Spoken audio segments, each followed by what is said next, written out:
America का Iran से मुज़ाकरात पर इसरार भी, हमलों की धमकियां भी। सदर ट्रंप का कहना है ईरान के साथ मुज़ाकरात कर रहे हैं। ईरान बेताबी से डील चाहता है लेकिन कहने से डर रहा है। ईरानी क़यादत डील का कहेगी तो अपने लोगों के हाथों मरेगी। इनकार पर हमारे हाथों मरने का भी डर है। हमने दुनिया में 8 जंगें रुकवाई, 1 जीत भी रहे हैं। ईरानी बहरिया और फ़ज़ाइया सब ख़त्म। ईरान के पास अब कुछ नहीं बचा। फेक न्यूज़ को देखें तो लगता है हम जंग हार रहे हैं। तर्जमान वाइट हाउस ने कहा ईरान ने शिकस्त तस्लीम ना की तो मज़ीद सख्त हमले करेंगे। 15 निकाती मुतालबात से मुतालिक बहुत मिस इन्फॉर्मेशन है। मुज़ाकरात पर सरकारी ऐलान का इंतज़ार करें। अमेरिका के साथ मुज़ाकरात हो रहे हैं, ना कोई इरादा है। अमेरिका मुख्तलिफ सालिसों के जरिए पैगाम भेज रहा है। मकामात के तबादले का मतलब मुज़ाकरात नहीं। ईरान के वज़ीर ख़ारजा अब्बास अराग़ची का कहना है कि आला हुकाम तजावीज़ का जायज़ा ले रहे हैं, जंग का मुस्तकिल खात्मा और नुकसानात का अज़ाला चाहते हैं। खित्ते में अड्डों के बावजूद अमेरिका इलाक़ाई ममालिक का तहफ़्फ़ुज़ करने में नाकाम रहा। अमेरिका अपने जंग के मक़ासद में नाकाम हो चुका है। पड़ोसी ममालिक खुद को अमेरिका की जंग से दूर रखें।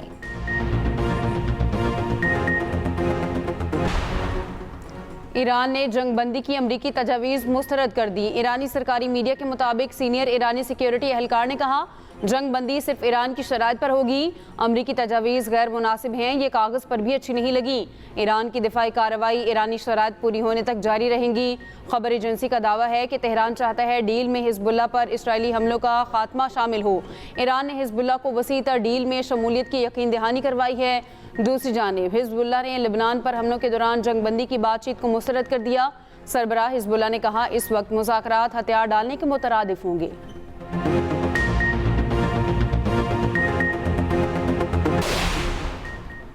अमेरिका और इसराइल ने 2 ईरानी रहनुमाओं को टारगेट लिस्ट से हटा दिया। ईरानी स्पीकर बाक़िर गालिबाफ और वज़ीर ख़ारजा अब्बास अराग़ची को आर्ज़ी तौर पर फहरिस्त से निकाल दिया। अमेरिकी अखबार की रिपोर्ट के मुताबिक इक़दाम का मकसद मुज़ाकरात के लिए राह हमवार करना है। ईरान के इसराइल पर नए हमले। हिफा में पावर प्लांट को निशाना बनाया गया। रॉकेट के कुछ हिस्से नेगेव के सहराई इलाकों में भी गिरे। ताज़ा हमले के बाद तल अबीब में दिफाई निज़ाम फ़ाल। करियात शमोना शहर को क्लस्टर बॉम्ब से निशाना बनाया गया। लेबनान के सरहदी इलाकों में झड़पें। हिजबुल्लाह ने तल अबीब में इसराइली फ़ौजी हेडक्वार्टर्स पर मिसाइल दाग दिए। कई मरकावा टैंक तबाह करने का भी दावा। उधर ईरान का अमरीकी F-18 जंगी तैयारे को निशाना बनाने का दावा। ईरानी मीडिया ने फुटेज जारी कर दी।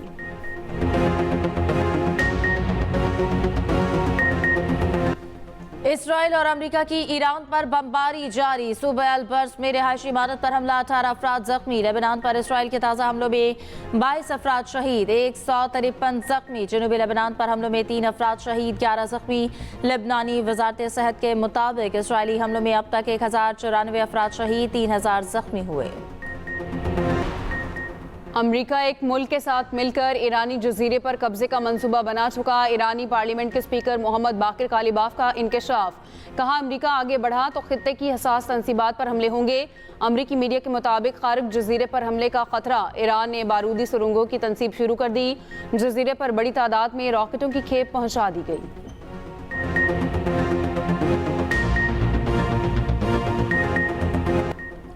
ईरान की आबनाए बाबुल मंदब में महाज खोलने की वार्निंग। ईरानी फौजी जराये का कहना है कि ईरान पर हमले जारी रहे तो आबनाए बाबुल मंदब में नया महाज खुल सकता है। बाबुल मंदब यमन के नज़दीक आबी गुजर का है जो बहरा अहमर को खलीज अदन से मिलाती है। यमन का हौसी ग्रुप बाबुल मंदब में हमले करता रहा है। मशरिक़ वुस्ता की गैर यकीनी सूरत हाल। आलमी मंडी में खाम तेल की कीमतों में फिर इजाफा। WTI खाम तेल 2% से ज़ायद महंगा। कीमत $92.16 तक चली गई। ब्रेंट खाम तेल 1.93% बढ़कर $104.02 पर पहुंच गया।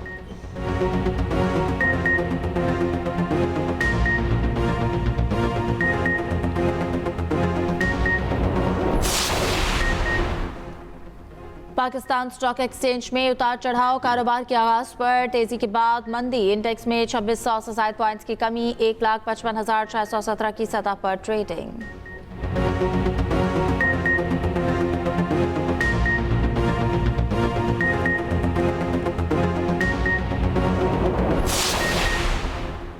वज़ीर आज़म शहबाज शरीफ से चीनी सफ़ीर जियांग ज़ेडोंग की मुलाकात। शहबाज शरीफ का CPEC फ़ेज़ 2 को आगे बढ़ाने के लिए पाकिस्तान के आज़म का अयादा। पायदार पाक चीन ऑल वेदर स्ट्रेटेजिक शराकतदारी का अयादा। बाहमी दिलचस्पी के अमूर पर करीबी हम आहंगी जारी रखने पर जोर। वज़ीर आज़म ने इलाकाई कशीदगी में कमी और इलाकाई इस्तेहकाम के फ़रोग में पाकिस्तान के तामीरी किरदार को उजागर किया। आला सतह राब्तों को फ़रोग देने के अज़्म का इजहार। चीनी सफ़ीर ने पाकिस्तान की इक़्तिसादी इस्लाहात की कोशिशों को सराहा। चीनी तिजारत और सरमायाकारी के हवाले से ताउन का यादा। उधर वज़ीर आज़म शहबाज शरीफ का अमीर कतर शेख तमीम बिन हमद अल सानी को टेलीफोन कशीदगी में कमी के लिए पाकिस्तान की सफारती कोशिशों से आगाह किया। अमीर कतर ने उनकी मुखलिसाना कोशिशों को सराहा। दोनों रहनुमाओं का आने वाले दिनों में करीबी राबते में रहने पर इत्तफाक। वज़ीर आज़म आज कराची का एक रोज़ा दौरा करेंगे। सेनेटर शरी रहमान से उनकी बेटी के इंतकाल पर ताज़ियत करेंगे। नायब वज़ीर-ए-आज़म इसहाक डार की ज़ेर सदारत किफ़ायतशारी इक़दामात पर अमल दरामद की निगरान कमेटी का इजलास। मालियाती नज़्म व ज़ब्त यकीनी बनाने के लिए जारी इक़दामात का जायज़ा। वज़ारतों और सूबों में मंजूर शुदा किफ़ायतशारी इक़दामात पर अमल दरामद पेशरफ का जायज़ा। इसहाक डार का गैर ज़रूरी अखराजात में कमी और वसाइल के मौसर इस्तेमाल पर इत्मीनान का इज़हार। मुतालिका वज़ारतों और महकमों को निगरानी निज़ाम मज़ीद मज़बूत बनाने की हिदायत।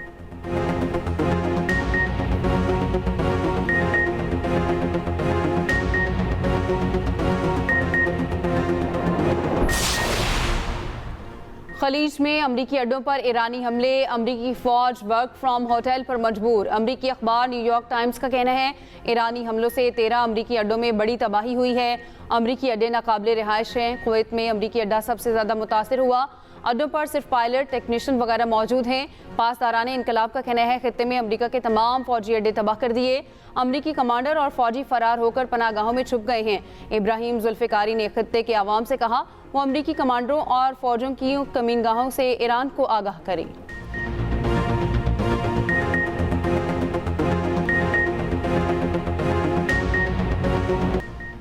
अमरीका के साबिक वज़ीर ख़ारजा एंटनी ब्लिंकन ने ट्रंप का ईरानी रजीम तब्दीली का दावा मुस्तरद कर दिया। कहा अयतुल्लाह ख़ामेनी की शहादत के बाद बगावत सामने नहीं आई, कोई नहीं जानता ईरान की मौजूदा हुकूमत कब तक रहेगी। ईरान जंग से कौन से ममालिक मुतासिर, किन को इमदाद की ज़रूरत है, IMF ने जायज़ा लेना शुरू कर दिया। ब्लूमबर्ग के मुताबिक IMF ने मुख्तलिफ ममालिक में अपने डेस्क से रिपोर्ट मांग ली। करंट अकाउंट सूरत हाल, मुमकिन माली ज़रूरियात पर तज्ज़िया देने की हिदायत। वज़ीर आला पंजाब स्ट्रोक मैनेजमेंट प्रोग्राम की मिसाली कारकर्दगी। ईद के दिनों में 4 कीमती जानें बचा ली गईं। लाहौर में खातून समेत 4 अफराद को फालज का खौफनाक अटैक। सर्विसेज अस्पताल इमरजेंसी स्ट्रोक मैनेजमेंट सेंटर का बर वक्त रिस्पॉन्स। 75 साल अख्तर, 70 साल तल्ला, 63 साल शरीफा और 50 साल अमानत का बर वक्त इलाज। माजूरी से बच गए। मरियम नवाज का कहना है कि हर मरीज का बर वक्त इलाज जिनका हक है, हुकूमत पंजाब इन्हें ये हक जरूर पहुँचाएगी।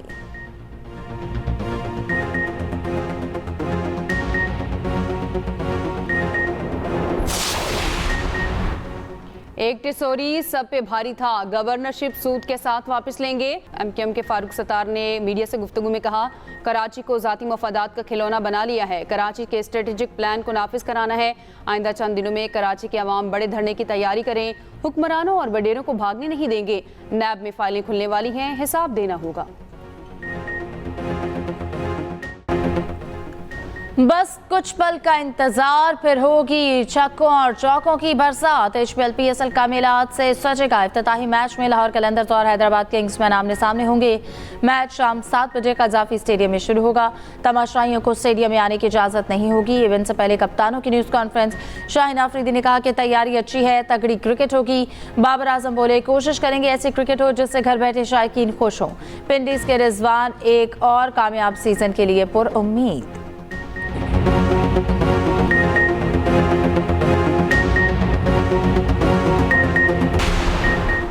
मैचेस की वजह से पुलिस की अयाशियां शुरू हो गई हैं। Chief justice Lahore high court का PSL मैच के दौरान सड़कें बंद करने और मुलजिम को अदालत पेश न करने पर इजहार बरहमी। फ्रॉड के मुलजिम की दरख्वास्त से जमानत पर समाअत। चीफ जस्टिस आलिया ने पुलिस से पूछा मुलजिम को क्यों अदालत में पेश नहीं किया गया। दरख्वास्त गुजार के वकील ने कहा PSL मैचेस के दौरान सिक्योरिटी बुनियाद पर मुलजिम को अदालत में पेश नहीं किया जाता। अदालत ने चीफ सेक्रेटरी पंजाब और होम सेक्रेटरी को फौरी तलब कर लिया।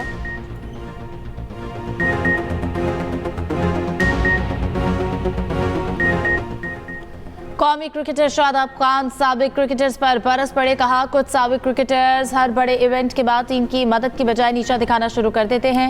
जब आप खुद कामयाब नहीं हो सके तो दूसरों से कैसे कह सकते हैं। एक्सप्रेस डिजिटल से खुसूसी गुफ्तगू करते हुए कहा, कुछ साथी टीम से बाहर होकर अलग बातें करते हैं, मिले तो कुछ और, टीम के लिए कुछ अच्छा करना चाहते हैं तो टीवी के बजाय मैदान में आकर रहनुमाई करें। सोशल मीडिया पर ट्रोलिंग तकलीफ देती है। मुल्क भर में बारिशों का धुआंधार स्पेल। बलूचिस्तान में नदी नालों में तगयानी से सैलाबी सूरत हाल। खड़ी फसलें, बागात और इमलाक शदीद मुतासिर। तुरबत, पलेदा और होशाब में वक्फे से बारिशें। कोयटा और गिरदोनवा में हल्की बारिश का सिलसिला जारी। पेशावर में भी तेज बारिश। नशेबी इलाकों में पानी जमा। लाहौर, गुजरांवाला, अटक, चकवाल और ड्रामाला में बारिश। कराची के मुख्तलिफ इलाकों में सुबह सवेरे हल्की बारिश। क्लिफ्टन, सीव्यू, लियारी साइड, तारिक रोड, गुलशन इकबाल में बूंदाबांदी। महकमा मौसमियात के मुताबिक बारिशों का स्पेल 30 मार्च तक जारी रहेगा।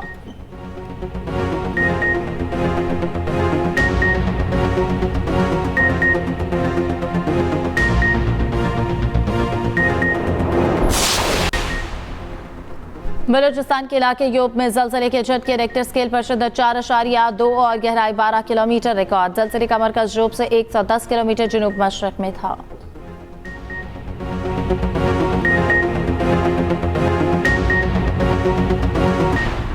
पाकिस्तान से हज ऑपरेशन 18 अप्रैल से शुरू होगा। हज परवाजें 18 अप्रैल से 21 मई तक चलेंगी। वजारत मजहबी अमूर का कहना है, सरकारी हज स्कीम के तहत 1,19,000 आज़मीन को हजाज़ मुक़द्दस पहुंचाया जाएगा। हज ऑपरेशन 34 रोज जारी रहेगा।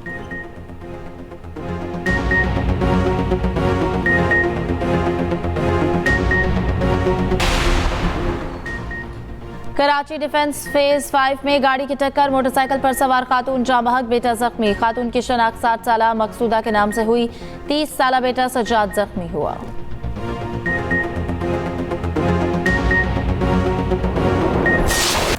सोशल मीडिया प्लेटफॉर्म मेटा और गूगल अमरीकी अदालतों में केसेस हार गए। दोनों कंपनीज पर $30 लाख हर्जाना आयद। लॉस एंजलिस और न्यू मैक्सिको की ज्यूरीज ने फैसला सुना दिया। ज्यूरी का कहना है कि मेटा ने फेसबुक और इंस्टाग्राम पर बच्चों के जिनसी इस्तेहसाल को मुमकिन बनाया। मेटा और गूगल का ज्यूरी के फैसले के खिलाफ अपील दायर करने का ऐलान।